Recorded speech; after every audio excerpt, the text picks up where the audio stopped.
Welcome, everyone, to Site Visit Essentials, Planning for Your Site Visit.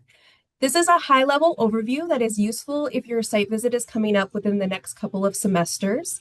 I will go over more specific information during your logistics call. So if you have a site visit this semester, I recommend reviewing those logistic call slides instead. So this is a much higher overview than that.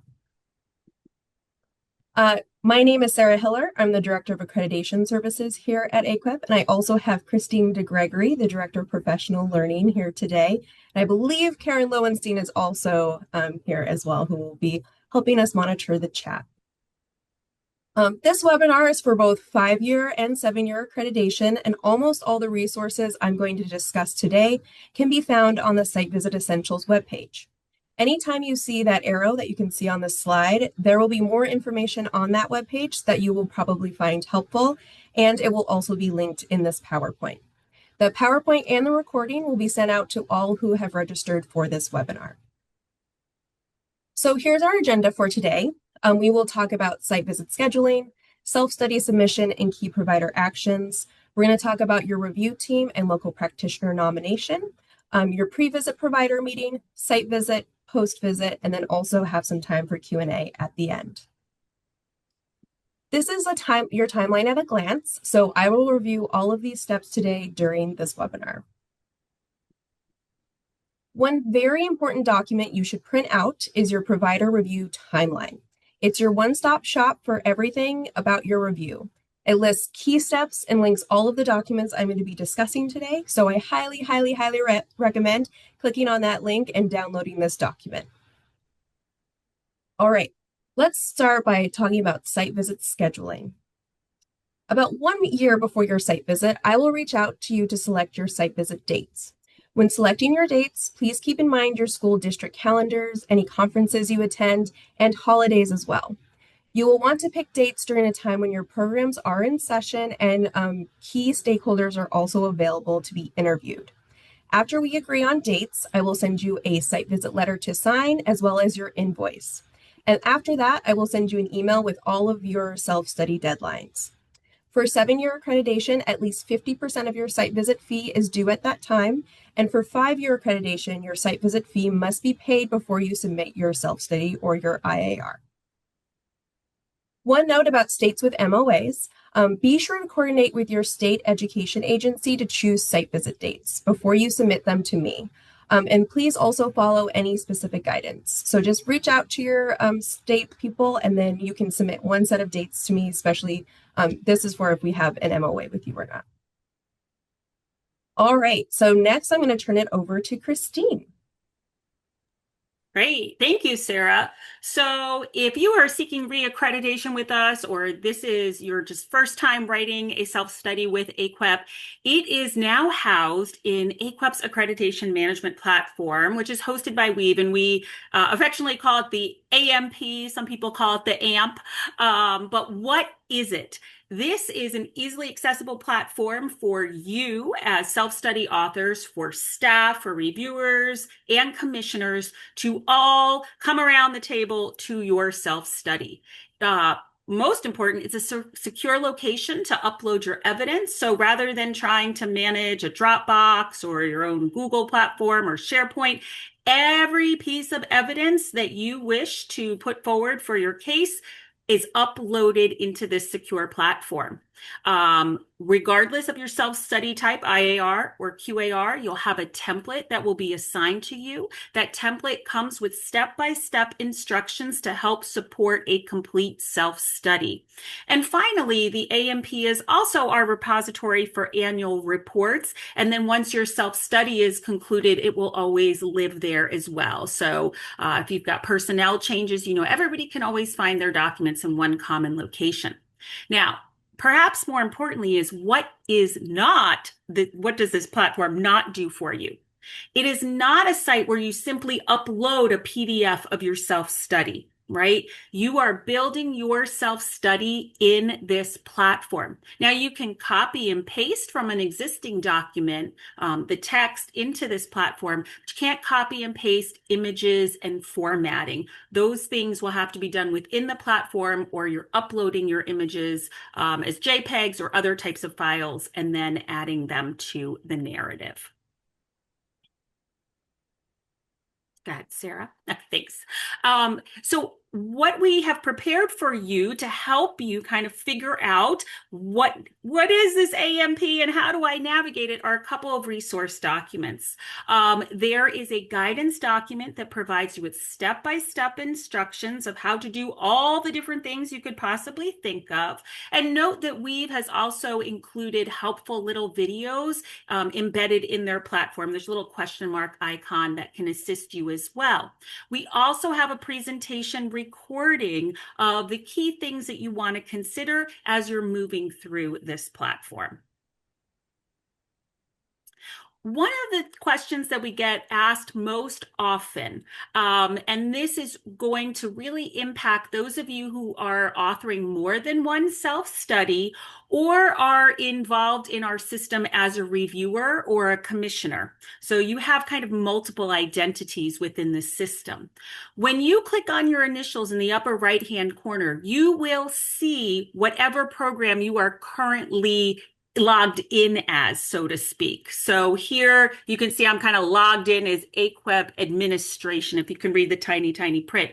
If you know that you should have access to more than one self-study, or you're in there as an AAQEP reviewer, when you drop down to accounts, that's where you will find the other self-study templates that you have access to, or again, if you're in our system for other reasons, the other cases that you have access to. So sometimes people get a little hung up on that, but please know, again, you holler at us if you need assistance, or check out the guidance to be able to navigate to the correct template that you want to be working on. So this is what the templates look like. So you can see we have an example of the QAR. There are more fields, is what we call those little red buttons, in the QAR template than there are in the IAR template, but both work the same way. You can click on whichever one you want to at any given time and complete the work for that section. You'll note that for each section, each of those little red buttons, you are going to find three things. And I think, Sarah, you can just kind of click as we go. So the description tab gives a brief little summary of what you're supposed to have in that section, like what it's all about. The instructions tab gives you as authors reminders of what needs to be put into this section. And finally, there's an expectations tab that kind of operates simply as a self-check. So as you are kind of doing your final pass or read through, you can just say, yep, I uploaded this as a Word document. Yep, I made sure that I addressed this. Yep, I didn't forget to include how we engage with our stakeholders. No written responses are required in this section. It's simply set up to, again, make sure you have a complete self-study as you get ready to submit. There are also some key resources I want to draw your attention to. If you're writing an IAR, we have a specific resource page for you. If you're writing a QAR, there is a specific resource page for you. The things I want to draw your attention to. You noticed I mentioned there are instructions embedded in the AMP for your template for every section. We also have a guidance document that will also offer a little bit more insight into how you might approach each of those fields. So you want to familiarize yourself with that. We also have a tables and templates document in support of whichever self-study report you are authoring. Those include not only the required tables, of which there are about 3. We have very few requirements, but there are 3 required tables, and then a bunch of optional tables that you can use, not use, or tailor to meet your needs to best articulate your work. And then finally, we also have our 2025 Guide to Accreditation. So I just want you, if you haven't taken a look at those resource pages, again, just begin to familiarize yourself with what is going to be asked of you.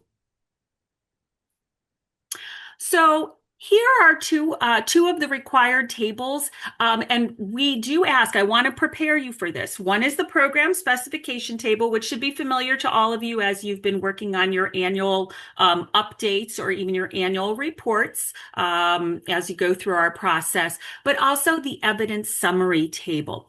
The key thing to know about both of these is they must be uploaded as Word documents in the evidence library in the narrative. And I'm saying this now because it's one of the most common errors that we find. I would also say the earlier you start working on these, the better.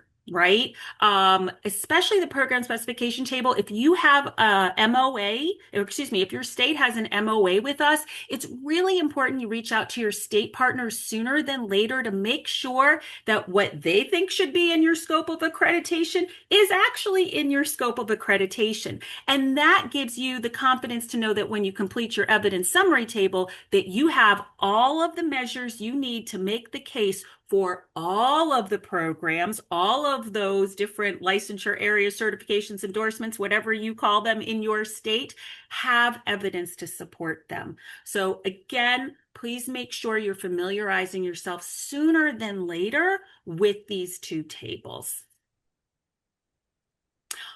Another reminder, just to put on your radar, is when Sara provides you access with your self-study template, she gives that initial access to your primary contact. In Weave, that person is called admin.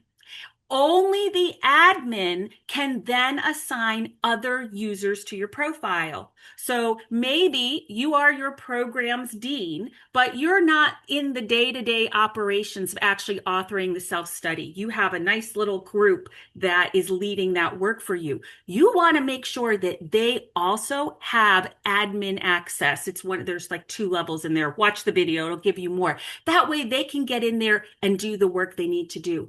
Please note, Sara can't see, I can't see, no one on staff can see who actually who you've assigned to not only work in your self-study, nor can we see any of the content that you have authored until you hit submit. All right, so 2 important things. If you need access help, it starts at your primary contact. Okay, please remember that. All right. This is something that might be new for some of you. We didn't have this on our first round, the trip of the sun, so to speak, for everybody, but we offer an optional completeness check. So if you're writing either an IAR or QAR, if you have the time and feel so inclined, 9 months prior to your site visit, you can turn your self-study in early for an optional completeness check. And you do that simply by hitting submit in the AMP and emailing Sara to let her know that you'd like that check to take place. This check has nothing to do with the quality of your evidence. Only commissioners can decide on that quality. But what it does provide is it makes sure that you have a complete self-study, and we might be able to mitigate any of those extra clarification questions that the team might have, because staff can early on say, oh, you didn't include this. Your review team's likely going to ask questions. Now, you can ignore everything that staff provide in that completeness check. It's completely up to you, but it is an optional service that we provide to you free of charge should you want to take care of it. And you can find what staff use as their tool for a check on our website as well. Some folks even do it internally with some colleagues that might owe them some favors. So, 6 months out, remember, time to submit your self-study. There's a submit button. It gives you lovely confetti, and that's all you need to do. Staff will pick it up from there, and Sara will cue you as to what the next steps are in your process. I think I got a couple more reminders for you after you've turned in your self-study. Oh, one is standards wise, right? We adopted the 2025 standards. This year is the last year. The 2018 will be in play. If you have a site visit beginning in 2027, you must adopt the 2025 standards.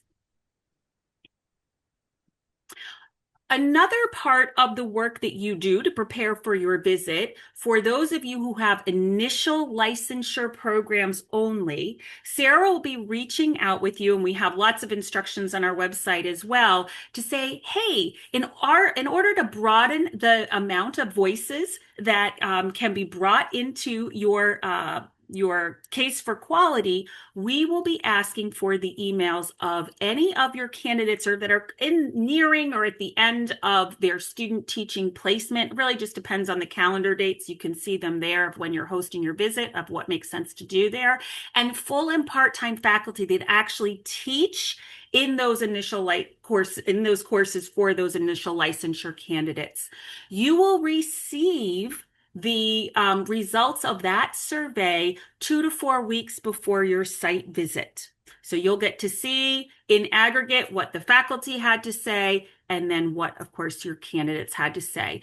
All of those questions are aligned to the expectations framework.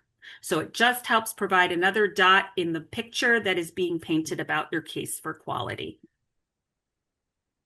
Finally, as you gear up for your visit and after you've hit your, after you've turned in your self-study, you're going to be soliciting for third-party comments. We have all of the instructions online. Sara will cue you to make sure that is happening. You'll want to begin working on your draft schedule. That is included in part of that timeline checklist that Sara talked about that we dropped in the chat that said, print me, right? Work on that draft sooner than later. It's not that you have to have all the names, but you want to start thinking about who are the most important people whose time you need to secure, like your president and provost, perhaps, and where you think things are going to kind of lay out over the course of the 2 days of the visit. You'll also be contacted by staff to approve a scope of accreditation table, which basically takes the information that you've presented on your program specification table and condenses it a little bit more so to make it a little bit more easy for a reader to navigate. So with that, I think I'm going to turn things back over to Sara. Yes, thanks, Christine. All right, so next we're going to talk about your review team and local practitioner nomination. Our quality review teams are generally comprised of 4 individuals, a team lead and 2 peer reviewers, and then the local practitioner who is nominated by you. Teams are determined by the size and complexity of your program, so sometimes we do have a range on the size of the teams. And there is 1 team per self-study, so please keep that in mind if you decide to submit more than 1 IAR or more than 1 QAR. Just as a reminder, our review teams are there to verify and affirm evidence only. They do not make any recommendations or judgments. And all team members complete our AAQEP online training modules and are volunteers. So thank you so much for your service if you're one of our wonderful review team members. Reviewer team selection happens about 4 to 6 months before your site visit. First, I will send out an availability form, and then Christine and I play what I like to call reviewer Tetris and put the review teams together. Once I have a review team that has agreed to your review, I will send you their CVs for you to review for potential conflicts of interest. If you do notice a potential conflict of interest, please just reach out to me and we will discuss it. And if we absolutely need to, we will replace that review team member, but usually it's just a minor conflict of interest. You know, someone has worked with somebody else. We know there's a lot of overlap in higher ed. But once you have confirmed back in writing to me that there are no conflicts of interest, then I can move forward with your team.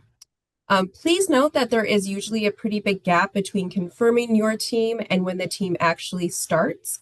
So please do not reach out to your review team members. Instead, your team lead is going to reach out to you first. So just hold off until your team lead reaches out to you. And then just as a reminder, all of our review team members complete the online training modules and sign a confidentiality agreement, as well as the local practitioner who is nominated by you. So let's talk about them. They are a full review team member, and they bring valuable knowledge regarding your local schools and state environment, and they help the rest of the team understand your program's features and context. So they're that contextual element. We do need your nomination 6 months prior to your visit, and the guidance for selecting a local practitioner will be helpful as you start for your search. So let's talk a little bit more about this guidance, and it is also linked on this slide. So who can be your local practitioner? Your local practitioner is a current or recently retired P12 partner or administrator with experience in the role appropriate to the program seeking accreditation, and they have knowledge of your local school dynamics. If you are submitting 2 self-studies or more, you will have 2 or more site visit teams, so you will also need 2 or more local practitioners. So just remember, one site visit team per self-study, so you'll need multiple local practitioners if you decide to go that route. Frequently asked if local practitioners can be adjuncts, and the answer is yes, but hopefully they are limited to no more than one course per semester, and also ideally they would not be teaching the semester of your site visit. So, they can be adjuncts, but hopefully they're not very, very much involved in your program and by teaching lots of courses. That's because we have found in the past adjuncts who are heavily involved in a program may have a hard time being impartial during a review. So just please keep that in mind. Again, I am going to say it, they are a full review team member. So they will need to read your self-study. They're going to have to attend all meetings and help write all of the reports. So the report, pre-visit report before, as well as the quality review team report afterwards. So they are a full team member, just like our volunteers. Additionally, they will need to complete the online training modules, and we also highly, highly, highly recommend that they are able to use online platforms. This is where we have run into some issues with some other local practitioners. All of the work is done on the Google platform, so it is really useful if they know how to use Google. And then, of course, all of the self-studies are in the AMP. So once they get in there, it usually isn't too much of a problem, but they should be able to know how to use online platforms. Please also make sure that they are available for your site visit dates. I know that seems kind of funny, but it has happened more than once. So they will need to take off for your full site visit because they will need to attend everything that the team is attending. So please make sure, that's the number one thing you should check on, is that they are available for those site visit dates. I also highly recommend just handing over the guidance to selecting a local practitioner to your potential local practitioners. That way they're fully aware of their role and they can just read through everything. So please just hand that off to them to take a look at. So once you've secured your nominee, what do you do next? So you're going to complete the local practitioner nomination form. That is linked on this slide. It's linked in the guidance, and I will also send you the link in an email. So hopefully I've got it sent out to you in lots of different ways. What we're going to need through that form, though, is their contact information. Please identify their current or most recent professional P12 role, and then we will also need a CV or resume. We will not move forward with your local practitioner if we do not have, or if we don't have a chance to review a CV or resume. So please, please, please make sure you also send that off to us. I also highly recommend having a backup. You don't need to secure someone as a backup. You could literally just maybe have a list in mind. I do like to say if you have a backup in mind, you probably won't need to use them. But I have unfortunately had local practitioners have to back out for various reasons, usually right before a review starts, or even sometimes right when a review starts. So if you have a backup in mind, hopefully you don't have to use them, but just have it, in your back pocket just in case. And please pick your local practitioner sooner rather than later.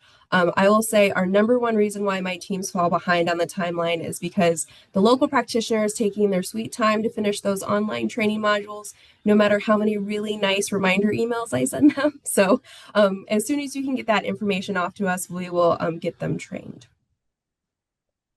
Okay, so next is your site visit liaison. They are not part of the team, but they do support the team, so I do like to talk about them here. They are an AAQEP staff member assigned to your particular review to support the team and the provider throughout this process. So they help foster consistency within a review and across all of our reviews. They most likely will observe virtual meetings, so especially that pre-visit provider meeting between you and the team, most likely your site visit liaison will be there. However, it is a fully virtual support, so they do not attend the site visit in any way. So you will notice that your site visit liaison and me, Sarah, are copied on all emails between you and the review team. And that's always so we can just step in and support you or the team at any point. And I will let you know who your site visit liaison is closer to your site visit. All right, so next is your pre-visit provider meeting. So your provider meeting with your team happens about 3 to 4 weeks before your site visit. About 3 to 5 days before this meeting, however, you are going to receive the pre-visit report. It has 3 sections in it that you want to pay attention to. First is the summary of the case, and this demonstrates your team's understanding of your program, and it will go into your final quality review team report. So please just make sure it's all factually correct, and if there is something that's incorrect in there, please send it over to your team lead so they can update it for the final version that goes in your quality review team report.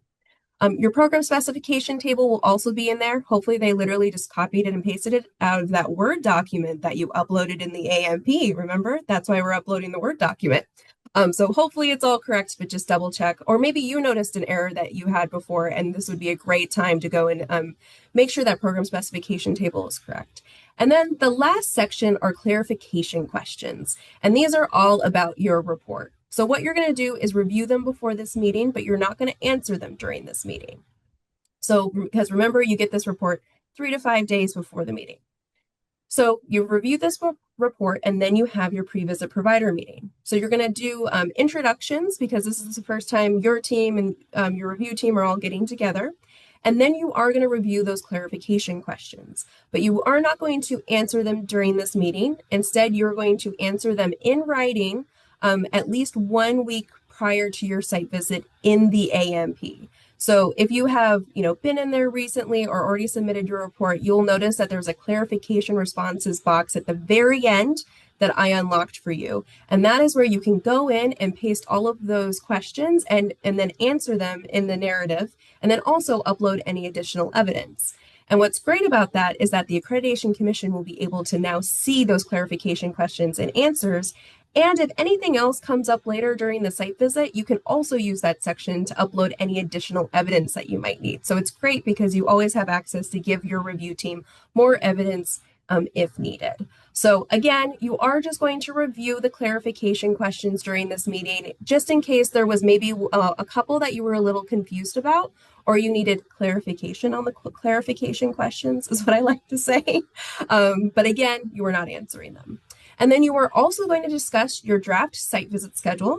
Now, we did implement a new deadline about last semester for this. So your draft site visit schedule is due to your team lead by at least 1 week before this provider meeting. That gives the team some time to look at the schedule before you have this meeting, so they have time to kind of discuss it, and then they'll be able to discuss it with you. And then if you are having a QAR visit, so an in-person visit, you will also discuss travel logistics during this meeting. Usually it's those last minute, 1 month before, so, confirming transportation, dietary restrictions, those type of things. Okay, so after your pre-visit provider meeting, you have your site visit. So let's dive into that. First, I am going to talk a little bit about travel. So again, this is for my QAR only visits. The provider arranges and pays for the hotel. We do find this is a little bit easier for the review teams. And then the provider, you are going to select a designated travel contact for the team. AAQEP does not arrange travel for the reviewers. You're going to work with them directly to arrange travel. So there's a whole form that you'll fill out that I'll send to you during your logistics call to get all of this started. But just as a heads up, you are going to work directly with the team on travel. After the site visit, I am going to reimburse the review team members for all of their travel expenses. So AAQEP is going to handle that. That way you don't have to deal with all of the various reports. And then AAQEP is going to invoice you once for all of the travel expenses and send you all of those receipts. So we're trying to make it a little bit easier on you. For your budget, on average per traveler, it's about $1,000. However, this does not include hotel or catering. Those are things the provider usually pays for directly, so I don't have any numbers for you on this. The travel expenses are usually airfare, baggage, parking, Ubers, and then any meals you don't provide. Those are the type of things we're covering for travel expenses. If you're curious about our travel policy, I also did link it here. You can find it on our website. All right, so let's talk about your schedule. So this is just a little snip of our sample schedule that we have. We do have guidance and sample schedules available on the Site Visit Essentials webpage. I highly, highly, highly recommend downloading the guidance and reading through it at least twice before you start to put your schedule together. We have a lot of really good information in there, and then I don't think you'll miss much as long as you have read through it a couple of times. We also have some sample schedules for you to use if you would like to. It is not a requirement, however. We're just trying to make your lives a little bit easier. What's really important about this draft schedule, though, is getting those start and end times to your team as soon as possible. So as you start to kind of draft your schedule, you don't have to have, anything set in stone, but knowing when you want your team to arrive, so this would be for QAR only visits, and when they can leave, will really help you out so they can book their travel, earlier and then hopefully save you some money. So at least getting those start and end times will really help them out. So please just keep that in mind as you start to work on your schedule. So again, we do have guidance and samples on the webpage, on our webpage, and I will do a deeper dive into the guidance on your logistics call. So it's a whole nother section of my logistics call that takes a long time, so I'm not going to dive into it now, but this is a high level overview of things you're going to find in that guidance. So again, your draft schedule is due to your team 1 week before your provider meeting, so please keep that in mind to get that done. Please keep time zone differences in mind. This is really important for my virtual site visits. I really do try to have teams as close as possible to your time zone, but you might have a couple that are, 1 or 2 off. So just as you're putting your schedule together, keep that in mind. Meeting lengths are by stakeholder group. We do have a list of required interviews, and we do have about a range of how long that meeting should be. And please, please, please at least make it to the minimum time of that meeting. Your review team is going to be there to interview all of these people, so they do need to meet with them for a certain amount of time. Required meetings are on there, so check the guidance as well as those required interviews. Please make sure you have representation from all of your programs in the scope of your review, so you have all of them there. And then concurrent interviews are possible, but please check with your team lead first. Some of our teams don't mind, they'll divide and conquer. Some of the teams do like to stay together and then hear all the questions and answers. And also, if they say yes to concurrent meetings, only ever 2 at a time. We never want the local practitioner to be on their own. So, which makes sense. Please include breaks. This is for both my virtual and my on-site visits. We all get stuck in front of Zoom all day, right? So they will need to get up, use the bathroom, all of those things.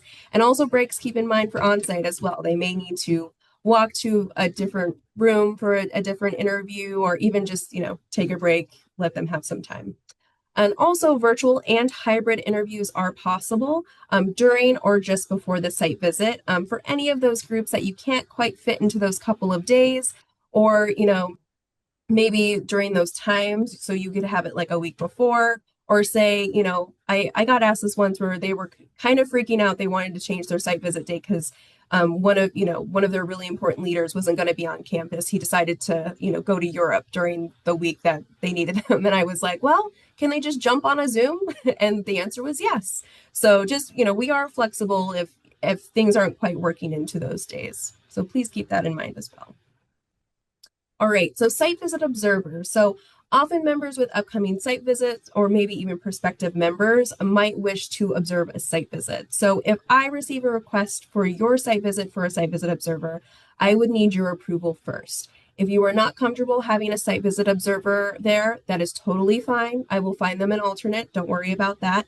But if you're like, actually, sure, come on over, observe our site visit, then they will need to complete module 1 and 2 training, and they also sign a confidentiality agreement because they will get to see your self-study.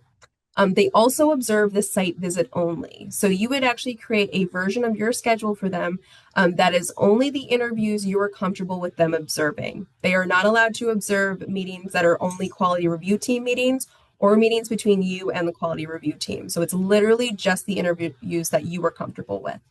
They are also responsible for any of their own costs associated with the visit, so you should not be out of pocket for a site visit observer. If you're interested in that at all, I do have the guidance linked here. I will say it was very popular during COVID, not so much now, when everything was virtual back then. Now, if you do have an MOA with your state, you will most likely have state observers. So I would say the majority of my site visits at this point do have state observers. So what does that mean? They basically get access to observe all aspects of your review. So they will get viewing access of the team's Google folder. They will be copied on all communications between you and the team, and they may attend all meetings, so the pre-visit meeting and the site visit meetings.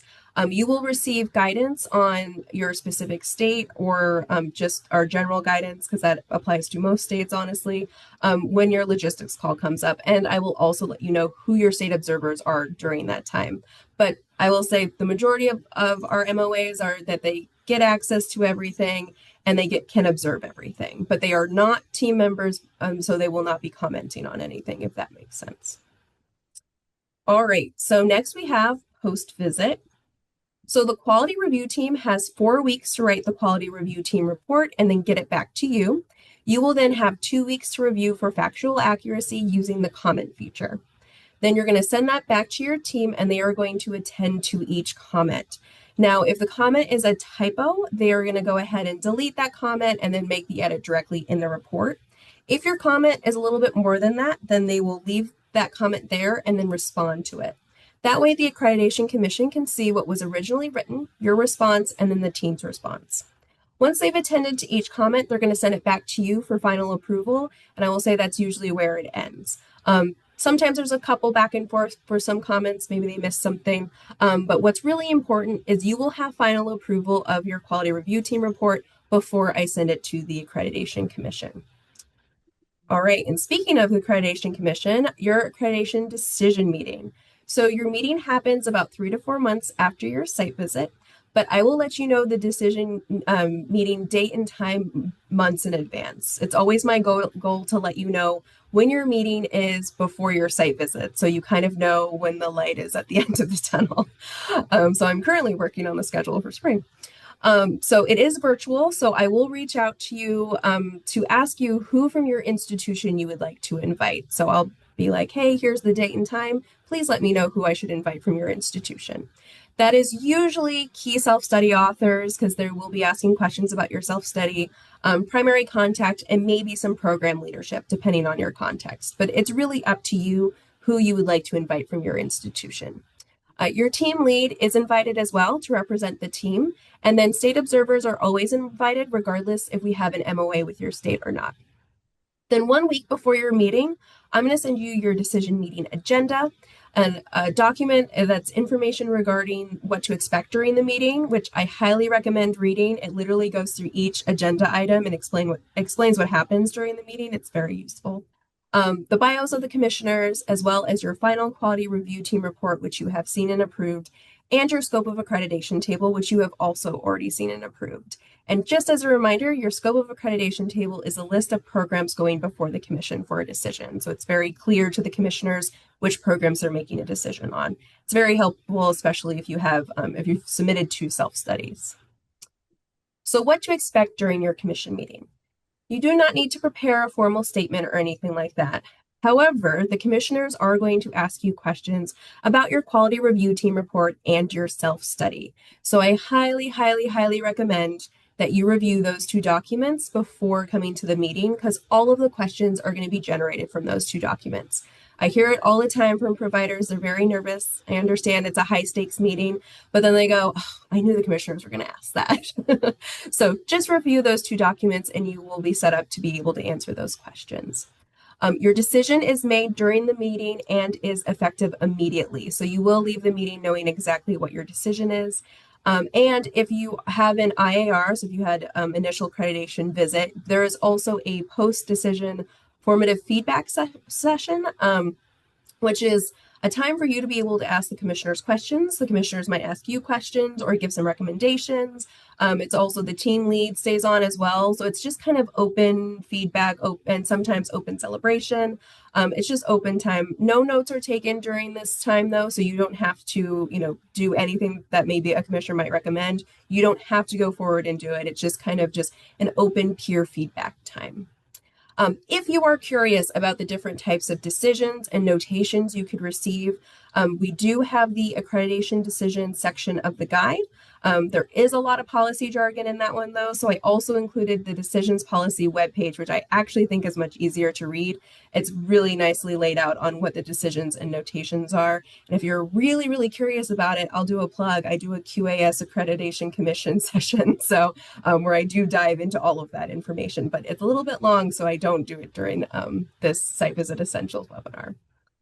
So to conclude, finally, we have these 4 web pages that you will find are very useful. So we have the Site Visit Essentials webpage, the QAR and IAR resources that Christine talked about earlier, as well as our accreditation management platform resources. All of them are linked here for you. I also included a link to my recording preparing for your AQUEP review. It's basically part one of your logistics call, and I send it out about a month before your self-study is due. So if you want to get ahead and kind of watch that, I went ahead and linked it here for you. So next, we are going to go into some questions.